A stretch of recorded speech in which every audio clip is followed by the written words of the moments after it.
Sois le bienvenu. On se retrouve aujourd'hui pour démontrer une propriété qui fait le lien entre le nombre de chemins sur un graphe et la matrice d'adjacence de ce graphe. Alors, que dit cette propriété? On va choisir dans un premier temps P, un entier naturel non nul, gamma, un graphe qui comporte P sommets, qu'on va numéroter de 1 à P. Et on va noter aussi M, sa matrice d'adjacence. Et on va introduire des notations.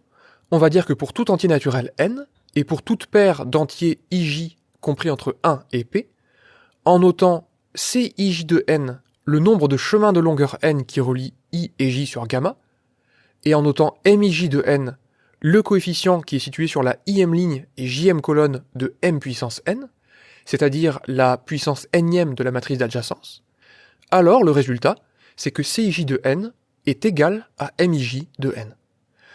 Donc en français, ça veut dire que pour calculer le nombre de chemins de longueur N qui relient deux sommets sur un graphe, il me suffit de calculer la puissance Nième d'une matrice d'adjacence. Alors la question qu'on peut se poser, c'est par quel miracle? Comment multiplier une matrice par elle-même suffisamment de fois pourrait me permettre d'obtenir un nombre de chemins d'une longueur donnée? Pour réfléchir à ça, avant de se lancer dans la démonstration, comme très souvent, il convient de raisonner sur un exemple. Alors je vais prendre un graphe ici, à 3 sommets, et je vais déjà essayer de me dire quelle est sa matrice d'adjacence. Alors comme j'ai une arête qui relie le sommet 1 à lui-même, je vais mettre un 1 à la première ligne et à la première colonne de la matrice M. De la même manière, j'ai une arête qui relie 1 à 2, mais aussi 2 à 1, et donc je vais mettre un 1 à la première ligne et deuxième colonne, et deuxième ligne et première colonne. À nouveau, comme il n'y a pas d'arête qui relie 2 à lui-même, je vais mettre un 0 sur la deuxième ligne et sur la deuxième colonne de M. Et ainsi de suite, on finit par remplir finalement la matrice d'adjacence de M. Alors je fais le calcul, et je t'invite à le faire sur une feuille à côté, je calcule M carré. Et de mon côté, je trouve cette matrice-là. Et je me demande ici comment interpréter ce 2, par exemple, qu'il y a au milieu de cette matrice M carré. On me dit, dans la propriété, que ça correspond au nombre de chemins de longueur 2 qui relie le sommet 2 à lui-même. Et effectivement, je les vois, ces deux chemins de longueur 2. Dans un premier temps, il y a celui qui va de 2 à 3 et qui revient vers 2. Il y a aussi celui qui fait la même chose en allant de 2 à 1 et en revenant à 2. Et donc la question qu'on se pose vraiment, c'est par quel miracle? Comment cela fonctionne-t-il? Et je t'invite ici à reprendre la feuille sur laquelle tu as fait le calcul de M au carré. Quand on a calculé le coefficient qui était à la deuxième ligne et la deuxième colonne de M carré, en détaillant le calcul, tu devrais avoir 1 fois 1, plus 0 fois 0, plus 1 fois 1. Mais il faut se rappeler ici que ces coefficients-là, ils sont issus de la matrice d'adjacence, et qu'on les a interprétés comme un certain nombre de chemins. Par exemple, le premier 1 qu'il y a dans le calcul, c'est celui qui apparaît à la deuxième ligne et à la première colonne de la matrice M. Donc c'est le nombre de chemins de 2 vers 1. De la même manière, le deuxième 1, qui multiplie le premier, c'est le terme qui apparaît en première ligne et deuxième colonne de la matrice M. Et donc c'est le nombre de chemins de longueur 1 qui relie 1 vers 2. Et donc de la même manière, on pourra interpréter 0 fois 0, et enfin je le refais à nouveau pour le dernier, le 1 qui apparaît ici en jaune, c'est le nombre de chemins de longueur 1 de 2 vers 3, et l'autre, la même chose, de 3 vers 2. Et là, je commence à comprendre en fait que l'idée, c'est celle de mettre les chemins bout à bout. Que finalement, si je vais de 2 vers 1 et de 1 vers 2, ça me fait un chemin de longueur 2 qui relie 2 vers 2. Et on retrouve finalement les chemins qu'on a dessinés sur le graphe plus haut. Alors on peut se demander ici, encore une fois, avant de faire la démonstration, certes, ça fonctionne très bien ici pour n égale 2, mais comment ferait-on pour n égale 6 par exemple? Combien y a-t-il de chemins de longueur 6 qui relient 2 à lui-même? Eh bien je pourrais m'appuyer, par exemple, si je le connaissais, sur le nombre de chemins de longueur 5 qui relient 2 à lui-même. Alors tu peux faire les calculs si tu veux t'entraîner à faire du calcul matriciel, et je te donne les résultats. Il y a 9 chemins de longueur 5 qui relient 2 à 1, 5 chemins de longueur 5 qui relient 2 à 2, et 5 chemins de longueur 5 qui relient 2 à 3. Alors comment j'ai fait? Eh bien j'ai utilisé la propriété pour n égale 5, et j'ai recopié la deuxième ligne de m puissance 5. Ensuite, pour obtenir un chemin de longueur 6, eh bien, il faut que je revienne au sommet 2. Alors combien y a-t-il de chemins de 1 à 2, de 2 à 2 et de 3 à 2? Eh bien, il y en a respectivement 1, 0 et 1, Et là non plus, j'ai pas réfléchi très longtemps, je me suis contenté de recopier la deuxième colonne de la matrice d'adjacence M. Et je veux dire que le nombre de chemins de longueur 6 qui relie 2 à 2, eh bien ça vaut du coup 9 fois 1, plus 5 fois 0, plus 5 fois 1. En effet, soit j'ai dû choisir l'un des 9 chemins de longueur 5 qui relie 2 à 1, et le seul chemin qui relie 1 à 2, ou alors choisir l'un des 5 chemins de longueur 5 qui relie 2 à 2, et aucun chemin de 2 à 2, etc. Tu vois que là où j'emploie naturellement dans la langue française « et », je retrouve un principe multiplicatif, et que là où j'emploie le terme « ou », je retrouve un principe additif. Et donc j'obtiens 14 chemins de longueur 6 qui relient 2 à 2. Mais je m'aperçois qu'en fait, ça correspond exactement à une multiplication matricielle. C'est ce que j'obtiens en multipliant la deuxième ligne de m puissance 5 par la deuxième colonne de m. Donc je comprends que cette idée de mettre les chemins bout à bout va se matérialiser par une multiplication matricielle. Et que d'ailleurs, comme je me suis appuyé sur le nombre de chemins de longueur 5 pour déterminer ceux de longueur 6, j'ai très envie de procéder, comme dans l'émission précédente sur le binôme de Newton, par récurrence. Alors allons-y.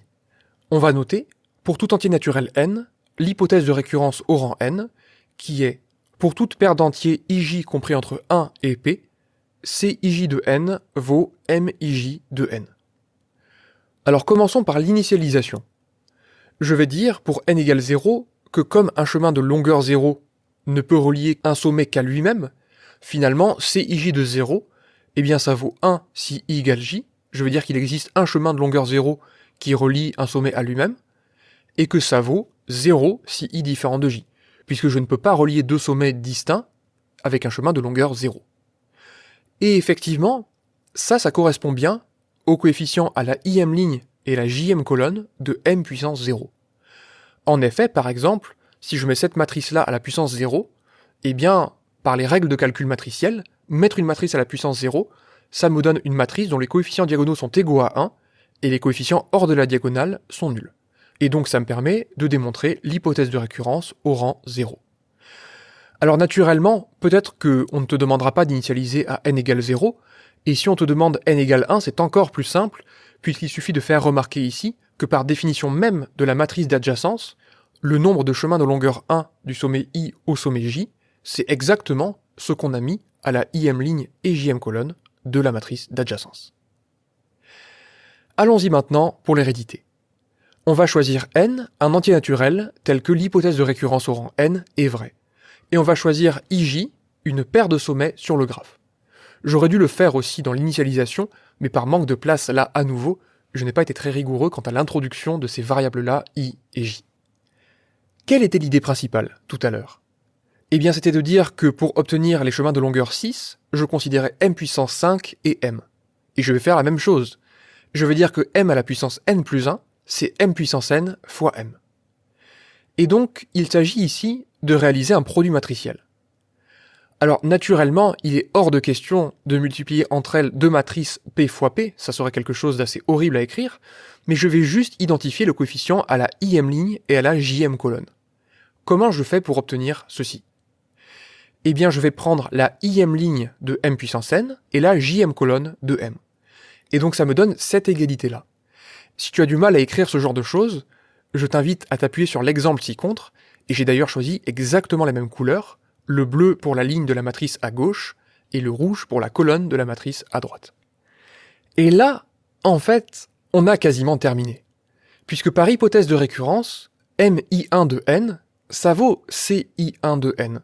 Autrement dit, le terme à la ième ligne et première colonne de m puissance n, c'est le nombre de chemins de longueur n qui relie le sommet i et le sommet 1. De la même manière, m1j de 1, ça vaut c1j de 1. Et ça par définition même de la matrice d'adjacence. Ce qu'on a mis à la première ligne et jème colonne de la matrice d'adjacence, c'est bien le nombre de chemins de longueur 1 qui relie le sommet 1 et le sommet j. Et ainsi de suite. Donc je justifie ici dans la réaction par l'hypothèse de récurrence au rang n et par définition même de m. Si tu as d'ailleurs initialisé cette propriété à n égale 1, tu pourras tout simplement dire par l'hypothèse de récurrence au rang n et au rang 1. Alors comment conclut-on ? Eh bien on conclut avec cette idée qu'on avait eue tout à l'heure de mettre les chemins bout à bout. Finalement, en faisant ce produit-là, ce qu'on compte, c'est le nombre de chemins de longueur n plus 1 qui relie I à J et qui se termine par la succession de sommets 1J. C'est-à-dire que je vais de I à J, et à l'avant-dernière étape, avant de terminer au sommet J, je passe par le sommet 1. Donc ça correspond à la première branche de l'arbre qu'on a dessiné à gauche. De la même manière, on pourrait distinguer les chemins où l'avant-dernière étape c'est le sommet 2, le sommet 3, etc. Et le dernier terme que j'ai écrit ici, c'est le nombre de chemins de longueur n plus 1 qui relie I à J et qui se termine par la succession de sommets PJ. Et donc finalement, le compte est bon, j'ai fait une disjonction exhaustive de cas, j'ai compté finalement l'ensemble des chemins de longueur n plus 1 qui relient le sommet I au sommet J. Et donc ça me permet de conclure, puisque l'hypothèse de récurrence au rang n plus 1 est vraie, et l'hypothèse de récurrence est donc initialisée et a cette propriété d'hérédité, et donc cette propriété-là, l'hypothèse de récurrence, est donc vraie pour tout entier naturel n. Pour terminer, je t'invite à retenir en une seule phrase l'essence de cette démonstration-là.